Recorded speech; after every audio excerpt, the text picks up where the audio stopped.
Boa tarde, moçada, tudo bem? Bom dia, boa tarde, boa noite, o horário que você estiver olhando. Hoje eu vou estar trazendo para vocês uma aulinha de FIMEA, de como fazer a Failure Mode and Effects Analysis, que é uma análise dos modos de falha e seus efeitos, né? Vou estar explicando um pouquinho como que a gente usa isso aqui dentro do setor e como isso pode trazer benefício para a gente, tá? Começando explicando um pouco da onde vem essa história do FIMEA, né? O que é o FIMEA, que a gente chama, que é essa análise de modos de efeito e falhas.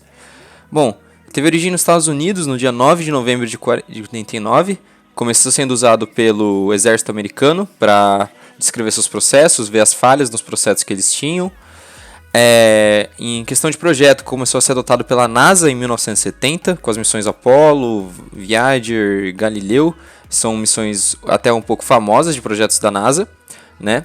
E a série ISO 9000 surge em 1988 e padroniza o FIMEA, que começa a ser utilizado na indústria automotiva, pela Chrysler, Ford e GM na época, que depois se juntam para fazer que isso se torne um padrão. E depois disso a SAI também vai entrar e vai dar uma padronizada no FIMEA. E baseado nesse FIMEA, o que a gente usa aqui hoje dentro da nossa equipe, certo?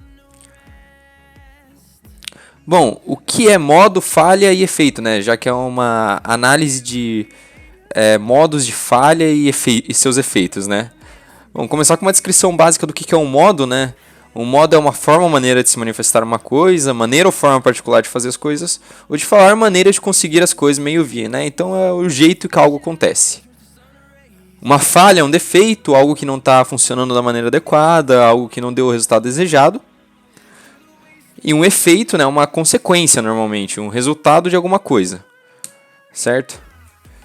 Então o que é o modo de falha que tanto se fala quando a gente está fazendo FIMEA?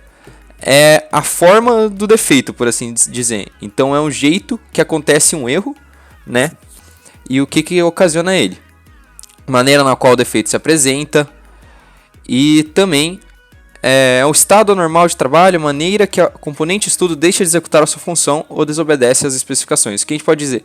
Tem um projeto, algum sistema, alguma coisa está funcionando e ela deixa de fazer o que era para ela estar fazendo. E como isso acontece? Esse é o modo de falha, né? O que está acontecendo para que a falha ocorra.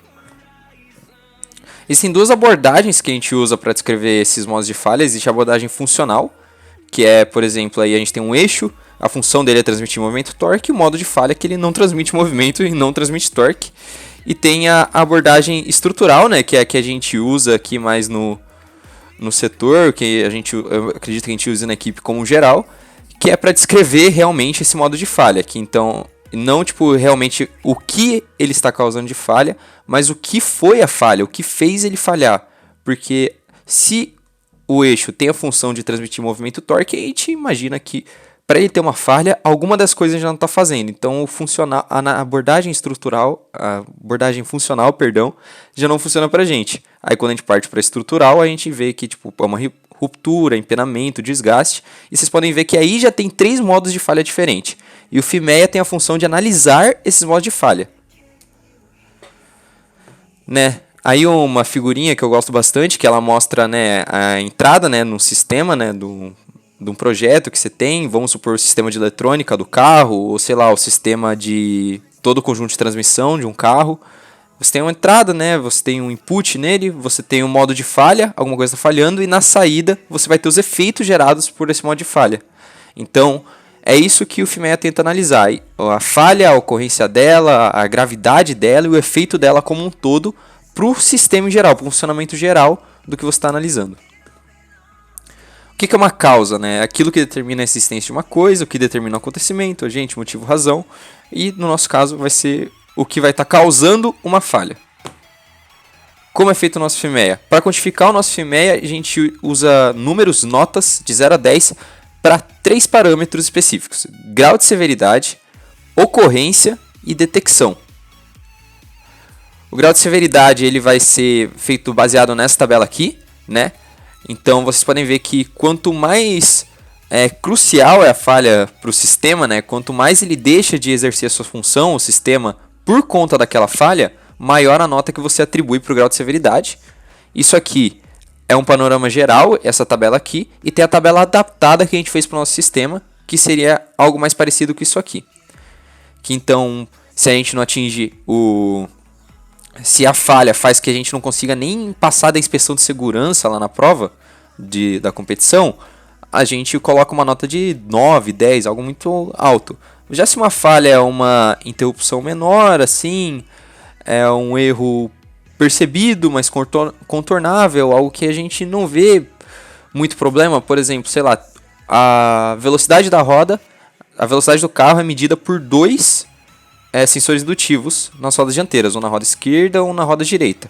Se um falhar, você ainda consegue ter a velocidade, então é uma falha muito contornável, você consegue ter um dado levemente confiável, não 100%, mas levemente confiável, então provavelmente a severidade dessa falha é 2, porque é um erro percebido e ele é facilmente contornável, só mudar a programação em menos de 5 minutos. Bom, a ocorrência da falha também é uma nota que a gente atribui a ela, de 0 a 10. Essa é um pouco mais autoexplicativa, né? Mais ou menos se você pegar a taxa da falha, né? A ocorrência que ela acontece e dar uma nota. Quanto mais frequência de ocorrência tem essa falha, maior a nota que se dá para ela. E a detecção é a dificuldade de você encontrar essa falha. Então aqui, para a equipe, por exemplo, para o nosso subsistema de eletrônica, a gente definiu como tempo de detecção de 2 a 20 minutos, vai a nota de 1 a 5. Já se a coisa não é possível ser detectada na competição, que seria acima de 20 minutos, né, não vale a pena a gente perder tanto tempo para o subsistema de eletrônica no carro, aí a gente já vê uma nota que vai de 6 a 10, é uma nota mais alta. E tem os quesitos, né, os requisitos aí. Por exemplo, só com multímetro, um teste de bancada, ou no pior caso a gente precisa de ajuda externa para descobrir o que tem de errado. Como descrever um modo de falha com o FIMEA? Aí vem um negócio bem legal, ó, que é essa planilha gigante. Você põe um componente, né, começando aqui pela esquerda. Não sei se está vendo o mouse, espero que sim. Você põe um componente, né, que é o que falhou, a função dele, né. Aí você põe um modo potencial de falha, né, que é onde você quebrou, cisalhou, partiu no meio, decapitou um sensor, sei lá, qualquer coisa.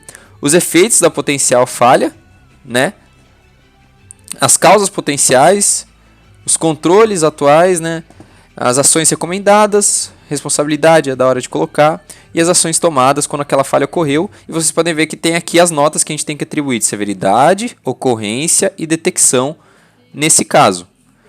E também vocês podem ver que tem efeitos potenciais de falha diferentes, que são os diferentes modos de falha que a gente pode ter também. Então, dessa forma, vocês podem ver que para um componente ou uma coisa que aconteça, podem ter diversos modos de falha. E elas vão ter severidades, ocorrências e detecções diferentes. E como que a gente quantifica esses modos de falha? A gente tem o NPR, que é o número de prioridade de risco. O índice é um índice que ele é resultado do produto da nota de ocorrência de severidade e detecção. Então, aquelas notas que vão de 0 a 10, você multiplica elas, multiplica a ocorrência pela severidade e pela detecção, e você consegue o NPR, que o valor mínimo dele provavelmente vai ser 1, e o valor máximo dele vai ser 729, que é um absurdo. Então vocês podem ver que tem um range, assim, como posso dizer, um alcance muito diverso do valor do nosso NPR. E quanto maior o NPR, maior é o risco que aquela falha tem ao seu sistema. Então, maior a atenção que você vai ter que ter para minimizar aquela falha.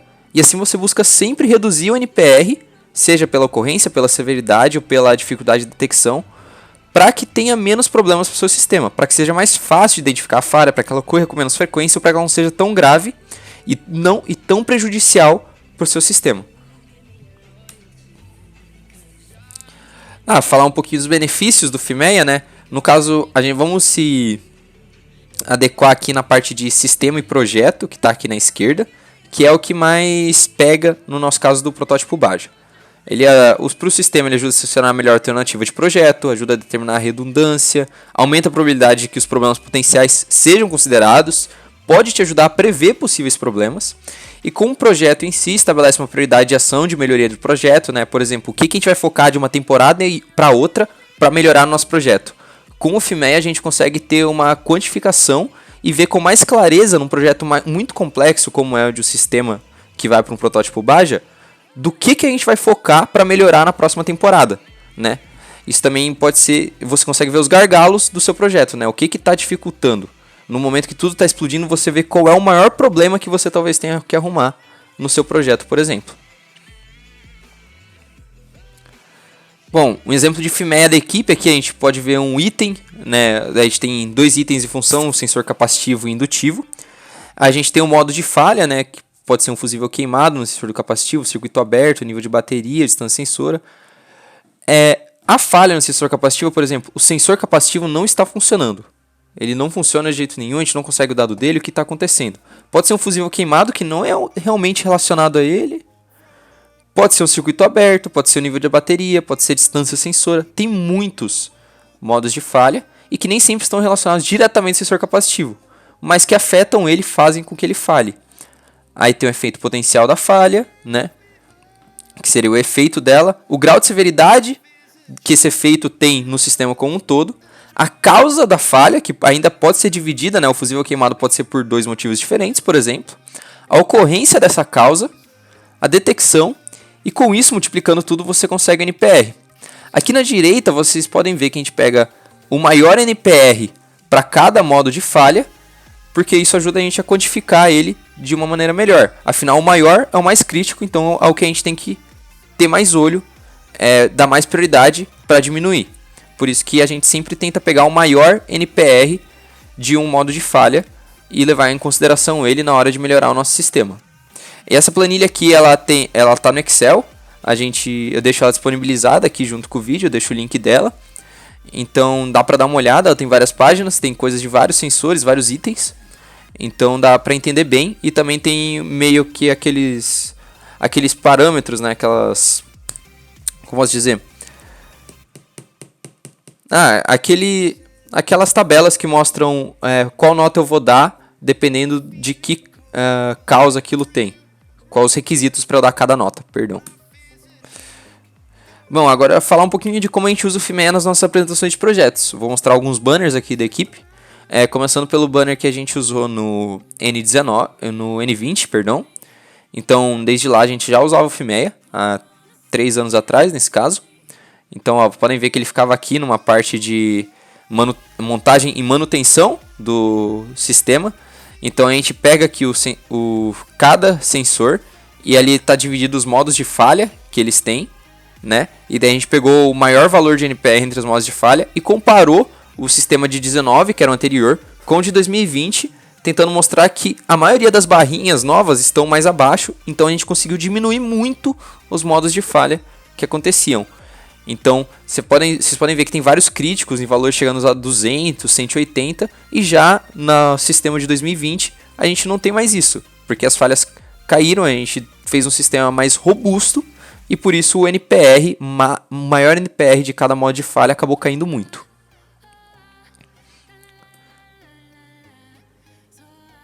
Aí a gente já tem do N22, né, que a gente traz um FIMEA muito parecido, porque o sistema do N20 e do N22 eram muito parecidos. Então a gente trouxe ele aqui de uma maneira que a gente tentou deixar mais visual, mas mesmo assim é muito difícil de ver. Mas ele tem a mesma filosofia do que eu mostrei anteriormente.